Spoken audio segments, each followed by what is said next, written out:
Mesdames, Messieurs, peuple congolais, être citoyen, c'est être informé. Et pourquoi? Parce que l'ignorance est la pire des souffrances. Le savoir et la connaissance libèrent. Être citoyen, c'est agir en permanence. Et pourquoi? Parce que seule la lutte libère. Mesdames, Messieurs, peuple congolais, souvenez-vous en 2016, où l'ancien ministre de l'économie et des finances de François Hollande, il s'appelait Michel Sapin. Il avait pourtant dit ceci: si vous sortez du franc CFA, vous aurez du terrorisme. Et ce message avait d'ailleurs choqué plus de 2 Congolais sur 3. Et même dans toute l'Afrique francophone, si vous sortez du franc CFA, vous aurez du terrorisme, ou vous recevrez du terrorisme. Et c'est alors là, pendant ce moment-là, un ancien dignitaire d'Afrique francophone euh, a dit ceci: oui, la France apporte le terrorisme en Afrique depuis la nuit des temps, depuis sa décolonisation, qui n'est pas encore achevée.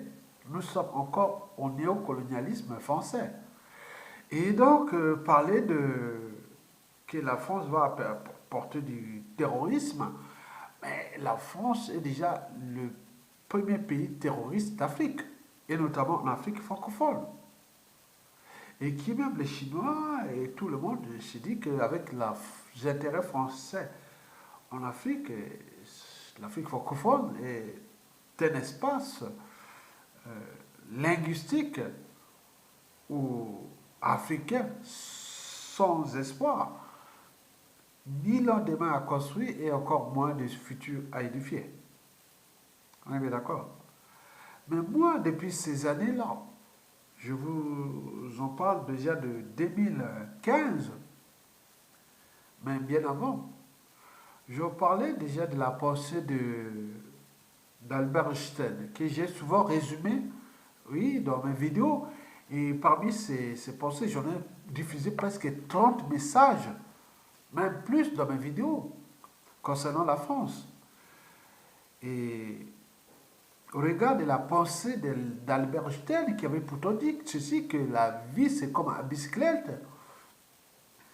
Pour garder l'équilibre, il faut avancer, il faut pédaler. Mais la France, sur ce plan, oui, elle est toujours restée dans l'arrogance, comme depuis la nuit des temps.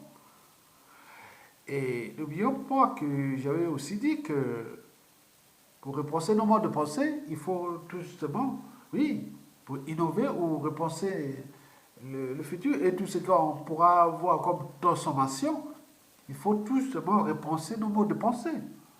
Les modes de pensée à cette échelle de l'Afrique francophone et de ses précarés, ah oui, c'est problématique.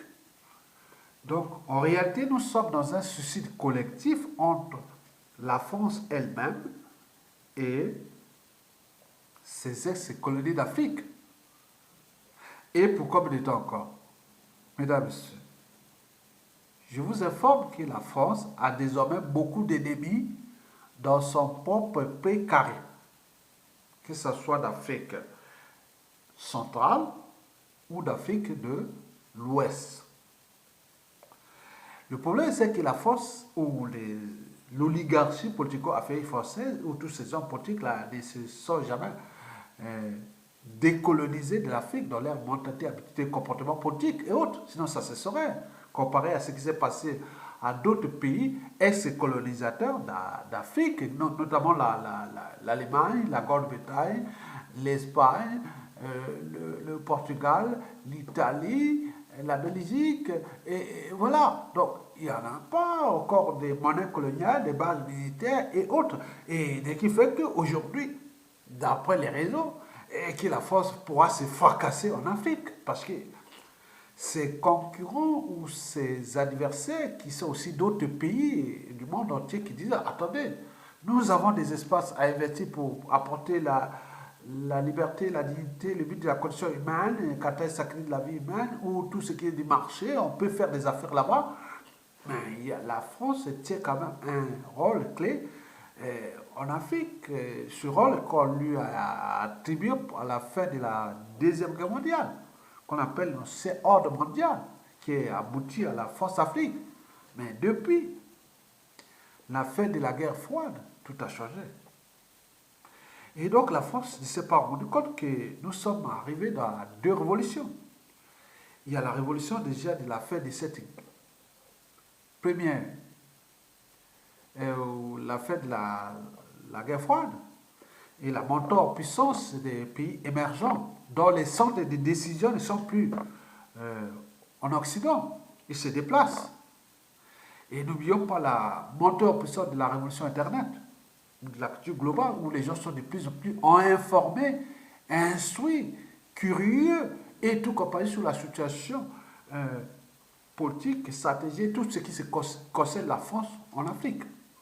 Donc, ils jouent là dans un jeu de rôle et que ces passifs-là, ces gens-là, qui ont amené qu'il y ait désolation, crimes de sang, de masse, de génocide et autres. Donc, ils sont là et c'est comme dans la vie des hérissons. Quand ils ont foi, ils se soudent entre eux, mais comme ils ont des piquants, après ils se séparent. Donc aujourd'hui, la situation qui s'est passée au Mali, bon, ils vont se souder parce qu'ils se disent, oui, les bazars là, depuis De Gaulle, on n'a pas su se transformer. Donc on se retrouve dans la merde, qui va certainement broyer la France. Donc par conséquent, j'ai dit aussi aux Africains qui vous vivez en France, vous connaissez l'histoire de la France. Déjà celle de la première et deuxième guerre mondiale, avec la question juive. Et donc, ça risque d'arriver à nous. Déjà, il y a eu la question algérienne ou arabe en 1961 en France. Mais il risque d'arriver la situation africaine qui n'est pas celle des églises Saint-Bernard de 1996 sous le régime de Chirac. Mais ça va être encore plus dangereux pour vous, Africains.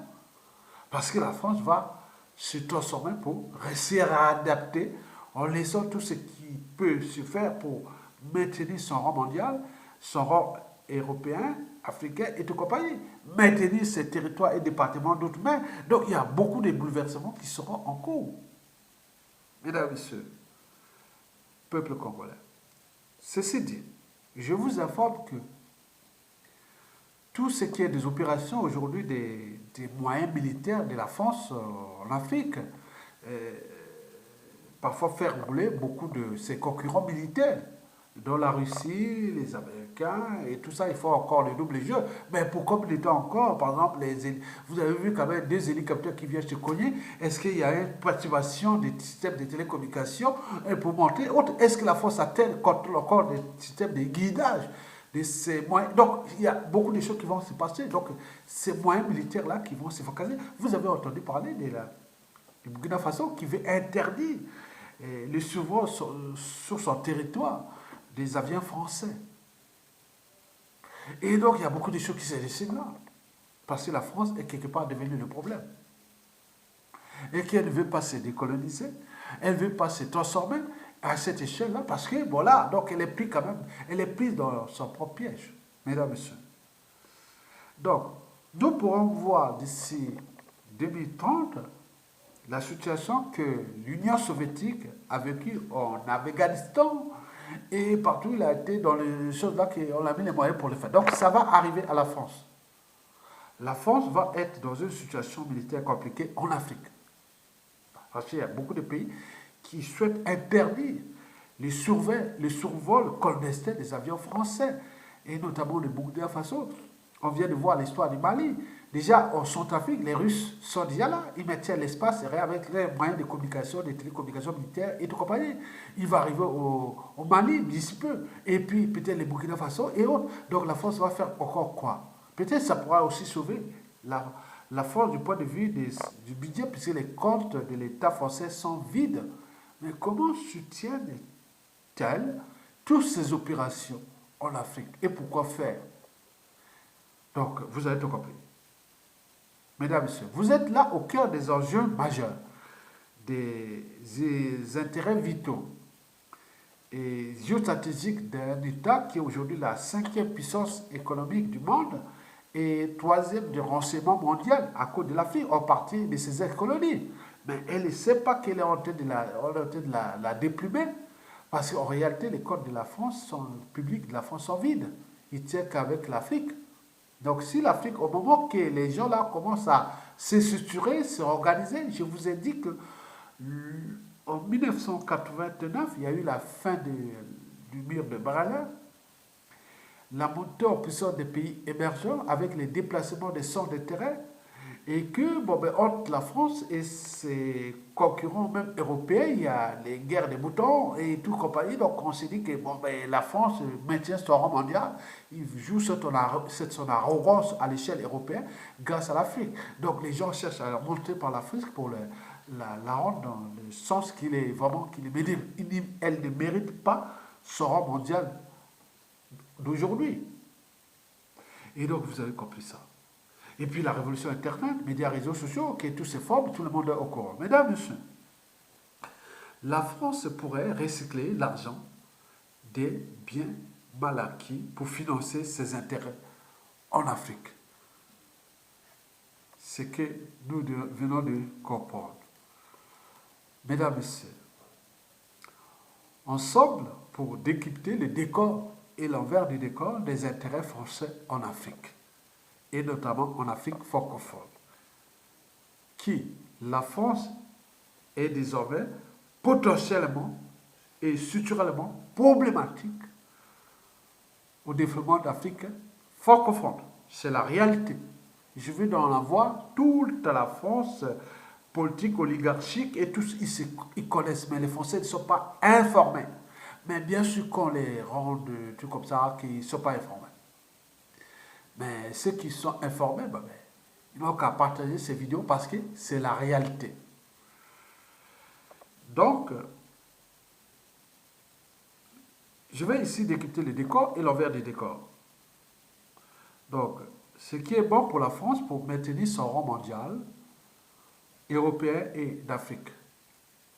Je vous dis que la France risque, il y a des risques budgétaires, financiers, et il faut comprendre que ça risque d'avoir des conséquences beaucoup en Afrique parce que la France pourra perdre beaucoup d'argent et aussi beaucoup de soldats en Afrique. Je vous informe. Donc ils vont vivre des situations où il y aura des opérations plein pour point avec tous ces moyens-là jusqu'à ce que, comme on l'a vu les soviétiques en Afghanistan, on l'a vu partout. Donc il peut y avoir des barons d'honneur et autres. Donc on ne sait pas. Donc, on va arriver à des situations compliquées. Et vous le savez bien, très bien que la solidarité occidentale à la France devient aussi problématique. Donc, on va dire, bon, l'ancien ordre mondial, il continue à jouer ses jeux, et autres, et la France trouve les stratégies pour se maintenir. Mais, au vu des résultats, ça risque d'être compliqué pour la France, je dis, d'ici 2030. Retenez bien. Pour ceux qui vivent aussi en Occident, en France, comme nous, le fait d'être noir et africain, francophone ou autre en France, va devenir de plus en plus problématique, avec la montée en puissance d'autres régimes qui vont arriver. Et c'est bien comme ça. Pour monter à l'autre, même si on pourra chasser les Africains, ça pourra être réformé parce que nous avons des territoires en Afrique qui sont encore immenses et vierges, les ressources colossales, les technologies disponibles. On pourra arriver à des situations compliquées avec la France.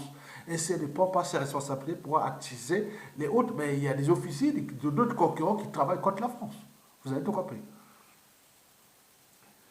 Mesdames, Messieurs, voici le décor du recyclage de l'argent des biens mal acquis des dictateurs africains ou force Afrique et des familles d'ailleurs, de leurs familles.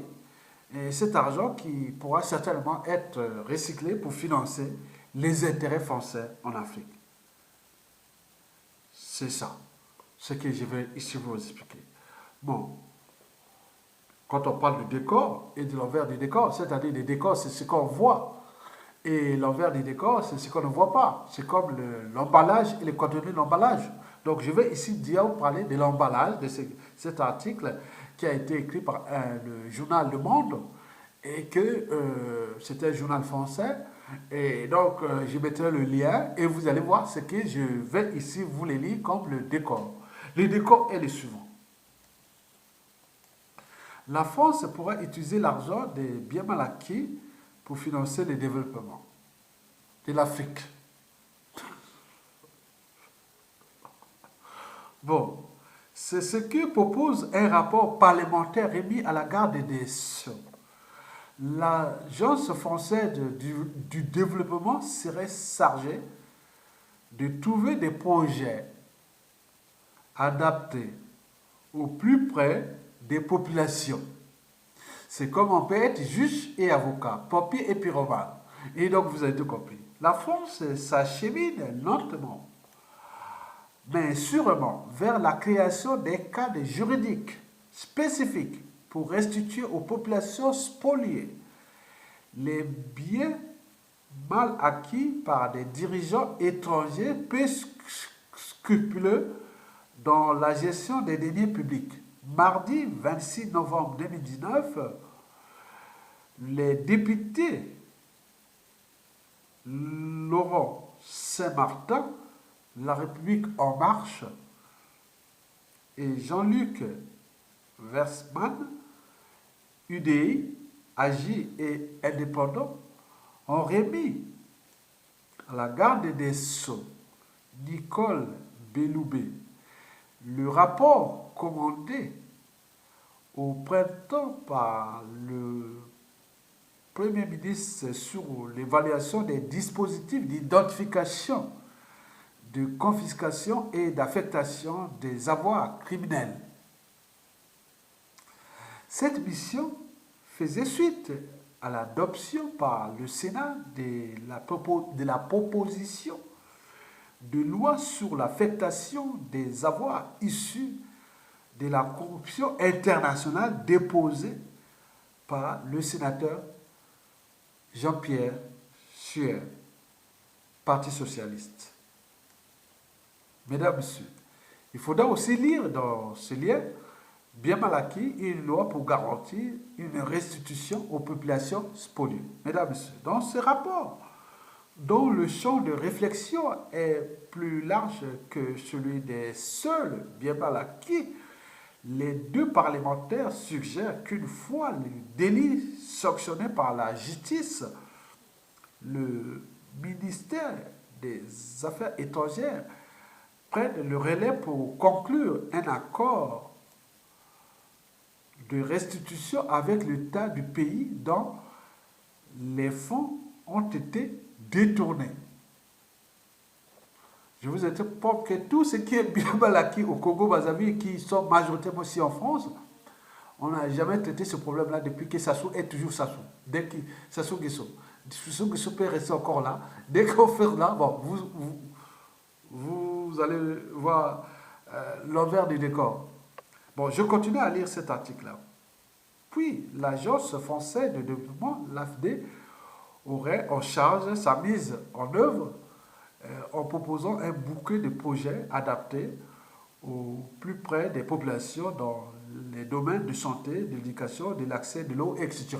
Bon, je vous informe que l'Agence française de développement a construit a mis des grues au port de Brazzaville et de Pointe-Noire pour soulever les marchandises dans un pays où cette valeur ajoutée des grues, ça ne sert à rien, des projets inadaptés, et qui là-bas, on va investir l'argent, et dans les projets que la population ne connaît pas, ils sont dans la mer, tout ça, on va construire des grues, et autres qui ne servent à rien, ou dans un port autonome de Brazzaville qui ne fonctionne plus, et même à Pointe-Noire, il n'y a que sous la dépendance de Bolloré, et qui ont des normes environnementales, on ne sait pas qu'est-ce que sont les normes. Est-ce que les normes environnementales ne touchent pas le problème déjà des règles d'hygiène dans les marchés, dans la gestion de la ville, et que ce soit des problèmes de collecte et de traitement de déchets ménagers assimilés, des problèmes des normes d'infrastructures urbaines et tout compagnie. Donc ça ne touche pas là-bas, c'est l'air mort.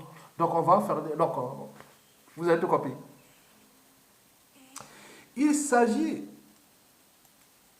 de faire du sur-mesure. Ah, très bien.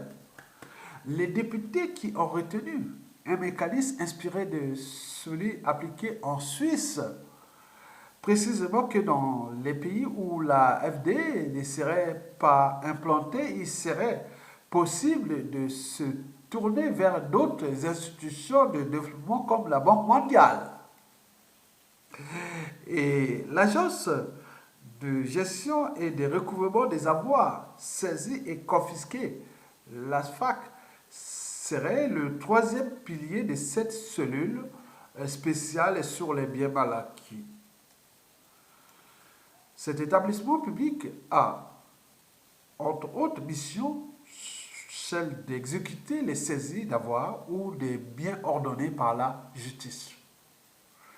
Mesdames, Messieurs, il s'agit de faire, selon l'article, de faire du sur-mesure et ce sera au Quai d'Orsay, c'est-à-dire au ministère des Affaires étrangères de France, de se montrer inventif pour trouver au cas par cas des solutions diplomatiques qui permettent à l'État d'origine de rester dans la boucle.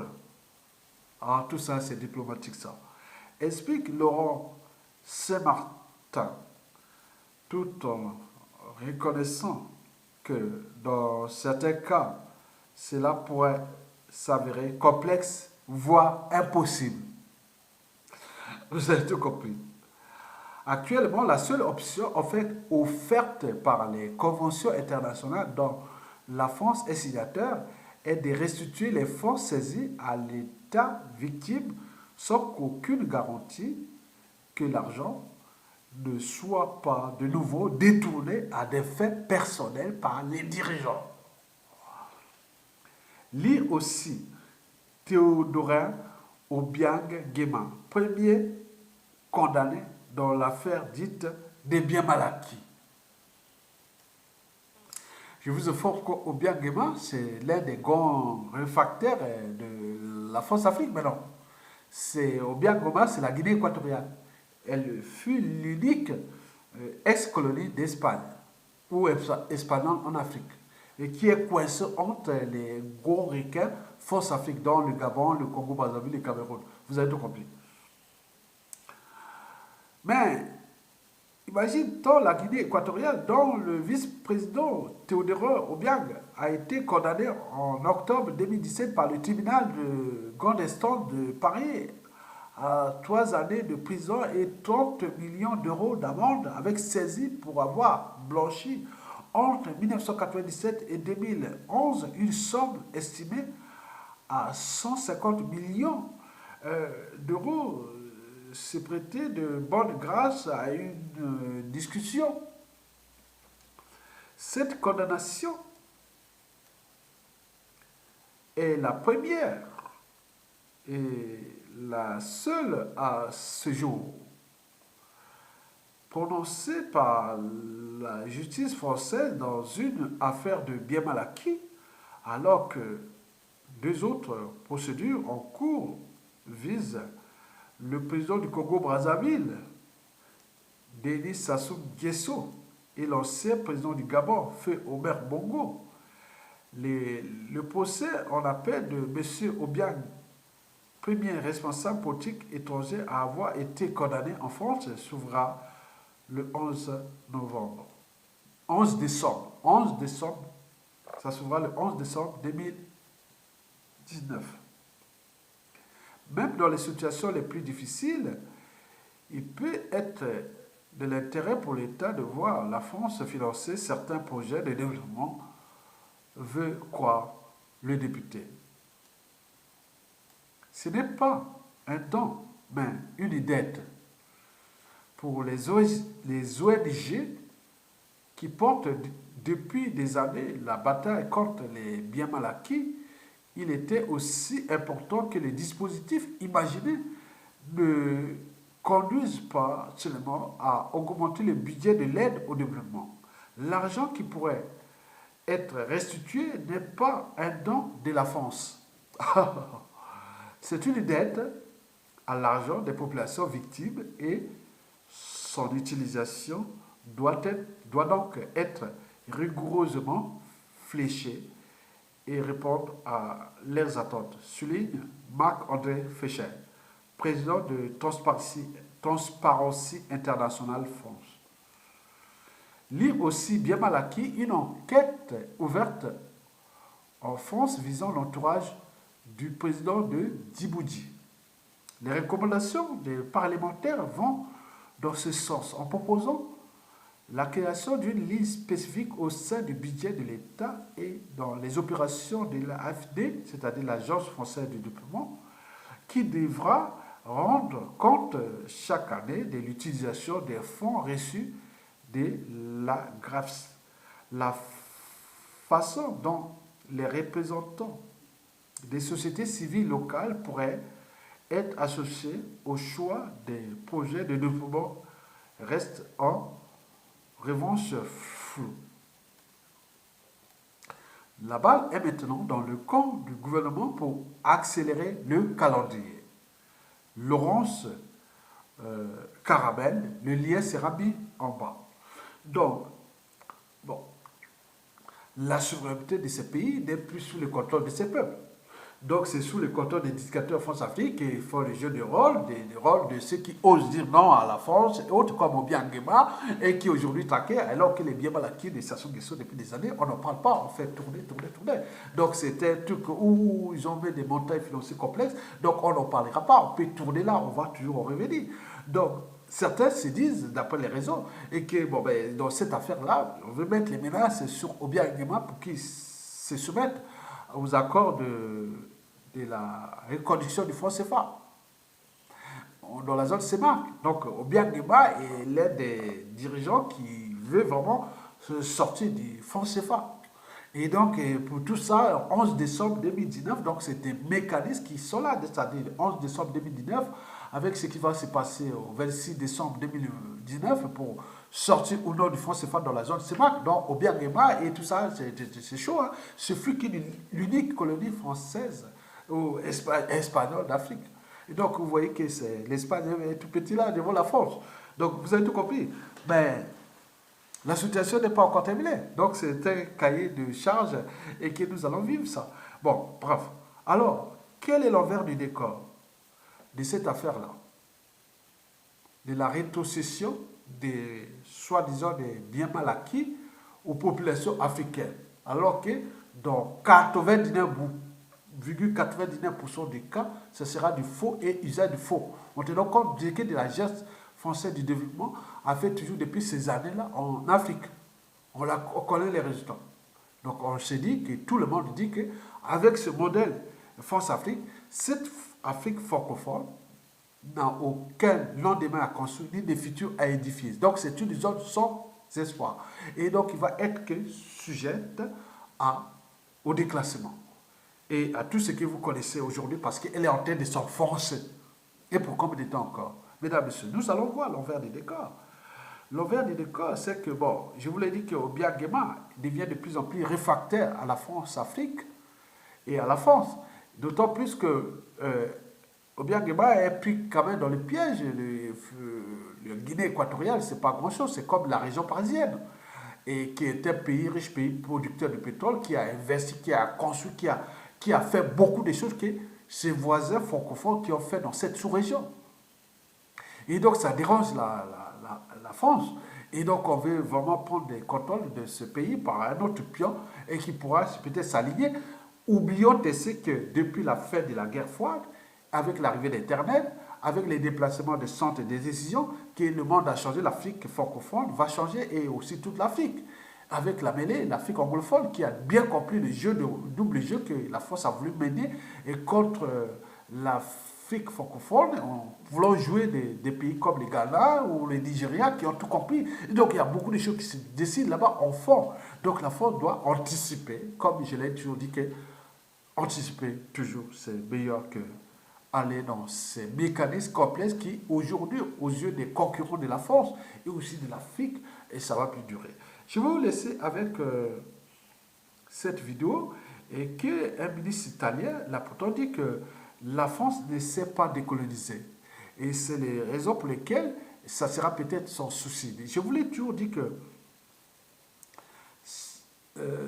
en réaction à la pensée de Aimé Césaire, le père de la négritude comme Senghor et autres, paix à son âme, à leur âme. Aimé Césaire avait pourtant dit que le malheur de l'Afrique, c'est d'avoir rencontré euh, la France. Bon, en partie depuis la décolonisation sur la Noyau, on peut dire que c'est vrai. Mais je dis que le malheur, j'ai reformulé la pensée, le malheur de l'Afrique, non, le malheur de la France, c'est d'avoir entretenu la France-Afrique. Donc, elle va se. Voilà. Donc, on est parti du malheur de l'Afrique, d'avoir rencontré la France, comme le disait Aimé Césaire. Et moi, je dis que le malheur de la France, c'est d'avoir entretenu la France-Afrique. C'est comme dans les reformations des maximes clés. Hein. Vous savez que la maxime qui dit que rien ne se perd, rien ne se crée, tout se transforme. Ce que la France est en train de faire là, pour se transformer, ces magots-là, pour ses propres intérêts. Bon, mais le monde entier connaît. Bon, donc les gens vont diffuser des informations qui s'agit bien sûr d'un problème de renouvellement. En réalité, cette maxime clé qui fut attribuée à Antoine Laurent Lavoisier, qui fut né en 1745 ici à Paris, et qui fut guillotiné en 1795 pendant la Révolution française. Bon, ce fut l'un des pères du tableau périodique et qui avait pourtant dit que rien ne se perd, rien ne se crée, tout se transforme. En réalité, il s'agit bien sûr d'une reformulation de la pensée d'un philosophe grec qui s'appelait Anaxagore, qui avait pourtant dit que rien n'est né, rien n'est péri, des choses déjà existantes peuvent se combiner et se séparer de nouveau. Donc nous sommes dans les recyclages. Donc la France peut dire oh oui, oui, donc c'est malin. Mais au vu de tous tout ce passif et de la situation africaine qui devient de plus en plus problématique pour la France, et qui ne veut pas dire que la France va être chassée d'Afrique, non. Mais ça va avoir des perturbations dans ses intérêts vitaux, c'est-à-dire relations diplomatiques, économiques, commerciales, et stratégiques et autres, et même militaires. Donc la France est en train de pousser, la France petit à petit quitte. L'Afrique va rester là, mais tous les autres n'ont pas de base militaire là-bas, on va rester là. Donc on va dire, est-ce que demain, si vous aurez des Chinois ou des Indiens ou autres qui vont venir, donc on ne sait pas. Bon, donc il faut voir ça avec une certaine forme de philosophie, mais je donne des outils dans le cas de mes pensées que je dis que je suis l'avocat général, qui défend les intérêts des deux parties. Et donc, moi, l'avocat général défend la société. Donc, je défends la société et la civilisation dans l'espace et le temps. Parce que cette histoire de la France avec l'Afrique n'est pas encore terminée. Elle va être de plus en plus dramatique. Elle va passer par des crises majeures. Parce que cette décolonisation de l'Afrique, elle ne s'est pas passée dans la manière qu'elle s'est passée en Algérie. Donc, elle va venir du point de vue des crises majeures. Et de ces crises-là, il y aura des transformations. Je pense que d'ici 2030, à 2050, nous aurons beaucoup de problèmes. Nous, Noirs, ici, en France, et Africains, je parle d'Africains, mais après, bon, mais ça va être des donateurs pour qu'il y ait aussi des situations similaires pour les Français en Afrique. Donc, c'est des situations qui vont se définir. Je vous dis que les territoires sont immenses là-bas, les ressources sont colossales, les technologies sont disponibles, et il y a des grands requins qui guettent la France pour prendre les cantons là. Qu'est-ce que ça peut faire? Il ne faut pas venir sur les amalgames. Et vous allez voir les Chinois, bon, bref. Mais l'enjeu là-bas est d'éjecter tous ces mauvais, ces dictatures, ces morses, ces sous-préfets, ces sous-tétons de guerre que la France, même parce qu'elle ne s'est pas décolonisée, elle ne s'est pas décolonisée mentalement. Et sinon, ça se serait. Et le ministre italien, l'Italie, et vous allez suivre cette vidéo et que j'en terminerai par là. Mesdames et messieurs. De nouveau en pleine crise diplomatique. Après Luigi Di Maio, c'est l'autre vice-premier ministre italien et également ministre de l'Intérieur, Matteo Salvini, qui accuse la France d'empêcher le développement en Afrique. L'ambassadrice d'Italie en France a été convoquée hier au Quai d'Orsay pour s'expliquer. Le commissaire européen aux affaires économiques, Pierre Moscovici, a qualifié les propos de Luigi Di Maio d'insensés et d'irresponsables. Écoutez ses propos. Il y a quelques années, si aujourd'hui nous avons encore des personnes qui quittent l'Afrique, c'est à cause de plusieurs pays européens la France en tête, qui n'a toujours pas fini de coloniser l'Afrique. Il existe des dizaines de pays africains pour lesquels la France imprime leur propre monnaie, la France des colonies, et c'est avec cela que la dette française est financée. Si la France n'avait pas de colonies africaines qu'elle appauvrit, elle serait la 15e puissance économique mondiale, et au lieu de cela, elle figure parmi les principales en raison de ce qu'elle fait à l'Afrique. Bon, donc vous avez tout compris, donc vous voyez qu'on vient de tout résumer, c'est la réalité. Donc le premier pourvoyeur des immigrés clandestins ici, africains ici en Occident, c'est tout simplement les gens venus d'un pays d'Afrique francophone, qui regroupe 2 tiers des dictateurs du continent africain, 2 tiers du chaos et tout ce qui se passe. Alors que les ressources naturelles sont colossales, la matière grise est maintenant dispersée partout en Europe, en Occident, et fuit même dans certains pays anglophones, et donc les gens cherchent à revenir dans leur propre pays pour développer cette Afrique francophone qui, aujourd'hui, est désormais le problème. Donc, quand vous voyez tout ce qui est d'aide au développement, parce que j'ai vu ce qui se passe au Congo-Brazzaville avec l'Agence française de développement, qui, depuis ces années, quand nous étions encore... Oui, j'en ai vu là, de l'Agence française de développement, coopération française, que je voyais même au village. Mais on voit depuis ces temps, non, rien n'a bougé. On est en train de s'en français. Donc la France doit comprendre que les messages que nous livrons ici dans le sens de la liberté de pensée, de réflexion, d'opinion, de conscience. Donc elle doit alerter la France, les opinions, parce que si elle reste dans la boule ou dans une bulle de l'oligarchie politico-africaine française, avec tout ce qui a apporté la dette et l'économie déclassée de la France, qui est payée aujourd'hui, où les caisses sont vides, et les ressources et autres, avec ce qu'il dit. Donc les gens savent, nous les savions.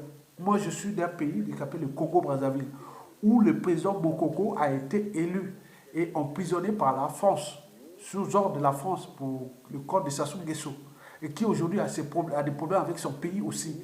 On a vu au Gabon avec Jean Ping, qui n'a pas pu prendre son mandat. Il cherche Dourenda. Donc, et après, il y a le Cameroun, où le président élu a été emprisonné et autres. N'oublions pas au Tchad et partout. Il y a eu que des hold-up dans l'Afrique francophone. Et pour combien de temps encore? Alors que l'Angleterre, la Grande-Bretagne, ne s'est jamais plus conspiré contre la volonté de ces peuples là-bas.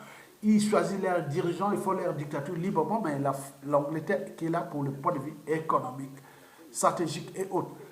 Parlons que aussi des pays comme le Portugal, qui a eu l'Angola, le Mozambique, le Cap-Vert et la Guinée-Bissau. Vous allez là-bas, il n'y a plus de conspiration.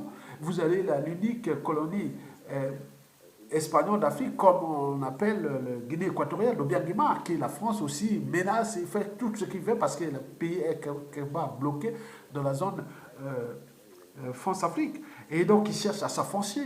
N'oublions pas l'Italie, qui a eu les colonies de la Libye et l'Éthiopie. Vous voyez l'état où se trouve l'Éthiopie. Le problème de la Libye, c'est la France qui l'a porté. Mais regardez les ex-colonies allemandes, que ce soit le Togo, le Cameroun, le Togo qui est devenu français à la fin de la Première Guerre mondiale. Et puis, arrivé là, le Cameroun, qui a été partagé entre l'Angleterre et la France. Vous voyez la Namibie, qui est restée anglophone. Là où il y a toutes les dynamiques en Afrique, c'est que des ex-colonies allemandes qui ont été mises sous les girons de la Grande-Bretagne, c'est-à-dire du monde anglophone. Mais tous ceux qui sont dans les cas de la France, c'est de la merde.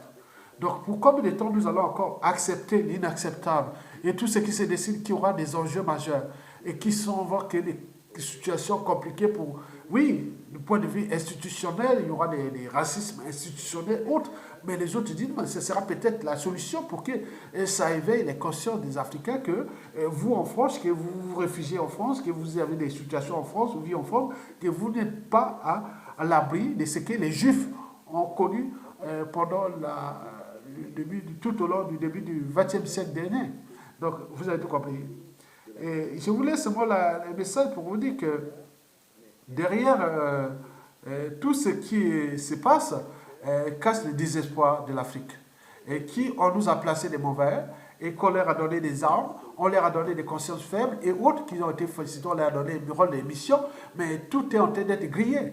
Donc, vous avez tout compris. Donc, nous cherchons les justes équilibres, la juste solution que moi qui est naturaliste, hein, il n'y a pas à régner ça. Bon, c'est formé en France. L'humanité s'est formée que par des crises. La nature s'est transformée que par les crises. La nature s'est transformée par des crises. Donc nous, c'est de s'adapter à ces crises-là pour se transformer. Et les puissances, ex-puissances colonisateurs d'Afrique, qui sont aujourd'hui très bien identifiées, se sont transformées. Mais pourquoi la France continue-t-elle à s'enfoncer au risque de se trouver dans une situation qui pourra être difficile? Parce que si elle compte que, bon, on est expatriés occidentaux, on est blanc, on est européen, on est... Non, non, non, non, non, non, non, non. Ce n'est plus le discours qui va passer parce qu'il y a déjà ces problématiques des enjeux entre les États, mais il y a aussi les métissages et autres. Donc on a des métis qui sont en Russie, les métis africains beaucoup en Russie, dans toute l'Europe. Et donc on s'est dit, mais quand vous jouez encore le racisme et autres, n'oublions pas l'islam, les musulmans, les arabes et tout. Non, non, non, les enjeux sont majeurs. Ne serez pas dessus de la situation On peut devenir patriote français, c'est-à-dire on défend son peuple, mais... Il faut aussi dire que la France n'est pas qu'une île, n'est pas une île. Il y a beaucoup d'enjeux qu'il faut intégrer sur la dimension africaine qui se dessine, qui aujourd'hui va avoir des soucis pour la France d'ici 2030. Si elle ne prend pas ses responsabilités. Et donc, vous pouvez comprendre que tout ce qui va se transformer sur la France, où les caisses sont vides, et qu'il y a ces problèmes qui sont déjà écologiques pour la France. Par exemple, tenons compte des problèmes des déchets radioactifs, disons, liés aux matières fissiles. Déjà, les sources d'approvisionnement aux ressources, aux matières fissiles, comme l'uranium. Et n'oublions pas les déchets, qui sont là stockés, et tout compagnie, que la France est le premier pays nucléarisé du monde, en termes de superficie haute, après les États-Unis, bien sûr.